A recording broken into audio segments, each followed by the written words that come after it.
नमस्कार विद्यार्थियों। हम मनु के दर्शन के बारे में अध्ययन कर रहे हैं।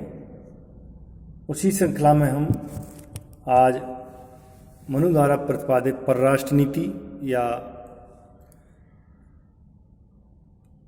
अंतर्राष्ट्रीय संबंधों के बारे में, जिसके अंतर्गत मंडल सिद्धांत एवं 60 गुण नीति आते हैं, उनका विवेचन करेंगे। देखिए, मनु ने मनुस्मृति में मंडल सिद्धांत का प्रमुख जो कार्य बताया है या इसका मुख्य सूत्रधार है या इसको संचालित करने का प्रमुख जिम्मेदार कार्य है, वह विजिगीषु राजा को माना है, यानी विजय की इच्छा रखने वाला राजा। वह इसका केंद्र बिंदु है। राजा को केंद्र मानकर 12 राज्यों की रचना की जाती है। मंडल सिद्धांत जिसका निर्माण होता है। विजिगीषु राजा के पड़ोस में या पास में जो शत्रु है, जिसको अरि कहते हैं, उसके बाद पाषाणग्राही की सीमा से लगा आक्रांद होता है। आक्रांद के बाद हम देखते हैं कि अरिशत्रु दूसरी तरफ होता है, जिसे हम, लेकिन इसके विजिगीषु की आगे वाली अवस्था में होता है जो पाषाणग्राही होता है, पास का शत्रु। फिर उसके बाद उससे जुड़ा हुआ होता है आक्रांदा, जिसको हम पीठ का मित्र कहते हैं। फिर पाषाणग्राही सार होता है। पाषाणग्राही सार पीठ का शत्रु होता है। फिर आक्रांदा सार होता है, आक्रांदा का मित्र जिसको कहेंगे हम, यानी आक्रांदा के बाद पाषाणग्राही है, वह उसका शत्रु है, तो आक्रांद सार उसका मित्र होगा। इस प्रकार विजिगीषु के दूसरे तरफ देखते हैं हम, अरे शत्रु होगा, लेकिन अरि की सीमा से जुड़ा हुआ है वह विजिगीषु का मित्र होगा, और अरि का वह अरिशत्रु होगा। अरिशत्रु के बाद में उससे सटा हुआ अरिमित्र होगा, ये विजिगीषु का शत्रु कहलाएगा। फिर इसके बाद होगा अरिशत्रु।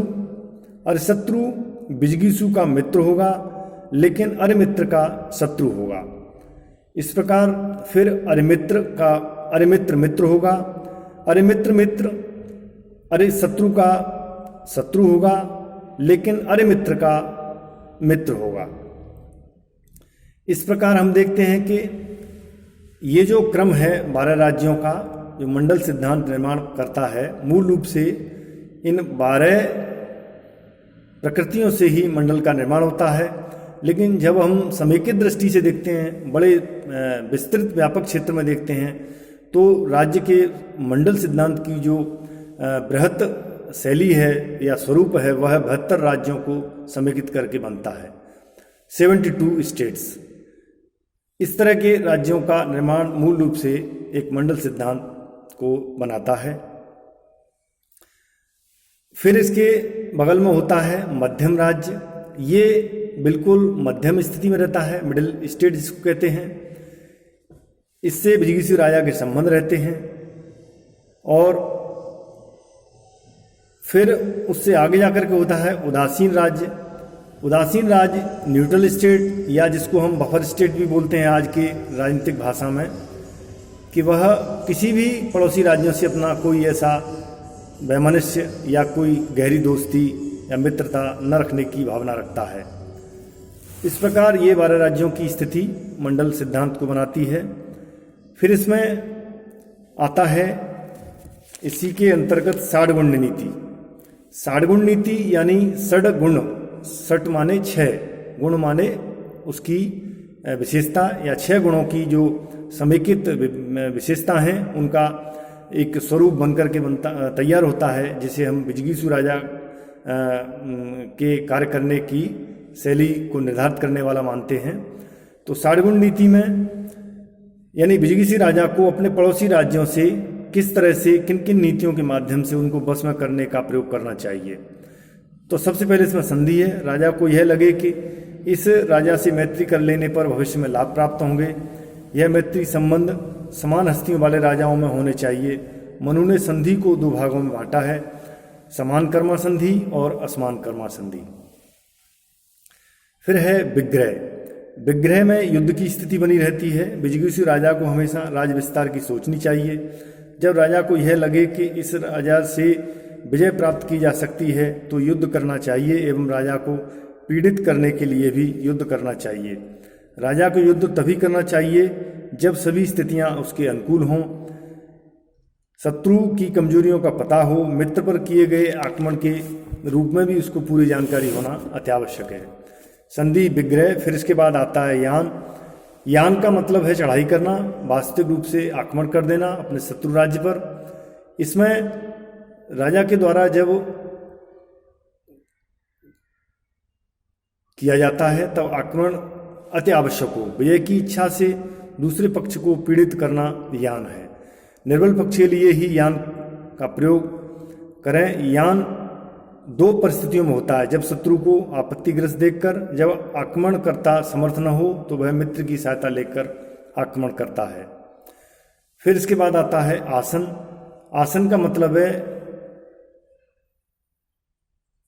एक जगह निश्चित तरीके से और स्थापित रहना या बने रहना, इधर उधर नहीं जाना या न भटकना, न किसी के साथ मैत्री का भाव न किसी के साथ अमैत्री का भाव। राजा के द्वारा अमैत्रीपूर्ण संबंध कई राज्यों से होते हैं। युद्ध की स्थिति को अपनाकर कुछ समय के लिए उदासीन एवं तटस्थता की स्थिति भी दिखाना होता है। आसन को अपनाने का उद्देश्य शत्रु को शांत रखना एवं स्वयं अधिक शक्ति प्राप्त करना। कोष या सेना के क्षीण हो जाने पर अपनाया आसन या मित्र के अनुरोध पर अपनाया गया आसन, ये दो स्थितियां आसन की बताई हैं। फिर है द्वैधी भाव। द्वैधी भाव का यहाँ तात्पर्य है राजा के द्वारा किसी दूसरे राजा को स्वयं से अधिक शक्तिशाली समझना ही राजा उस पर विजय प्राप्त करने पर सेना को दो भागों में विभक्त कर देता है। सेनापति के पास की सेना शत्रु की सेना को रोके एवं राजा के पास की सेना मित्र की सेना के साथ शक्ति का संचय करना चाहिए। द्वैधी भाव दो भागों में सेना को बांटना है। इसका यह भी अर्थ निकलता है कि दोहरी स्थिति को अपनाए रखना, शत्रुता की भी और मित्रता की भी, जिससे कि हमारा जो पड़ोसी दुश्मन राज्य है वह हमें अच्छी तरह से पहचान न पाए। फिर इसके बाद आता है अंतिम संश्रय या आश्रय। देखिए इसमें है शरण लेने के लिए तैयार रहना, आश्रय लेना। जब कोई निर्बल राजा शत्रु से हार जाता है तो वह किसी अन्य राजा की शरण में चला जाता है जो उसकी नज़रों में उसकी सहायता करे, उसको रक्षा प्रदान करे, या वह उसके यानी शत्रु के बराबरी मुकाबला करने की हिम्मत रखता हो, तो उसकी शरण में जाना भी इस तरह से मनु ने बताया है। जिसकी शरण ली जा रही है वह राजा शत्रु राजा से अधिक बलशाली होना चाहिए। यदि कोई नहीं मिले तो उसी राजा का आश्रय ले लेना चाहिए जिसके द्वारा हमको पराजित किया जा रहा है, पराजित कर दिया है। ऐसी अवस्था में हम देखते हैं कि जरूरी यह होगा कि पराजित होने से पहले ही हमें यह भांप लेना चाहिए कि अब आवश्यक है कि हम हारने की दशा में हैं, तो शत्रु राज्य की ही शरण में जाना ही श्रेयस्कर है। क्योंकि आश्रय लेना एक अपने आप में जीत का ही छोटा सा या एक इस तरह का चरित्र निर्माण करता है कि जिसमें वह उसकी शरण के माध्यम से अपने जीवन को बचा सकता है। और अगर वह निर्बल है और बलशाली से निरंतर मुकाबला कर रहा है तो ऐसी स्थिति में उसका नष्ट होना तय होता है। तो मनु मानते हैं कि नष्ट होने से बचने के लिए यह आवश्यक है, यह इनकी रणनीति का एक हिस्सा है कि उसकी शरण में जाए। सर्वप्रथम तो कोशिश करे कि उसका जो शत्रु है या उससे अधिक बलशाली है उसकी शरण में जाए। ये यहाँ मुख्य रखने वाली जो वैचारिक दृष्टि है वो आवश्यक है स्मृति में होना। निष्कर्ष रूप में हम कह सकते हैं कि सारगुण नीति अर्थात यथार्थवादिता पर आधारित है, वास्तविक स्थिति को बताती है। राजा को किसी प्रकार से बस में करना है। यदि अपने से अधिक बलशाली है तो उसे शरण ले लेना चाहिए। वही बात इसमें पुनः बताई गई है। तो आवश्यक इस चीज़ का है ध्यान रखना कि राजा को कई तरह से अपने आप को बनाना चाहिए, अवस्थाओं को, स्थितियों को, परिस्थितियों को देख करके। तो आज का यही चैप्टर समाप्त किया जाता है। नमस्कार।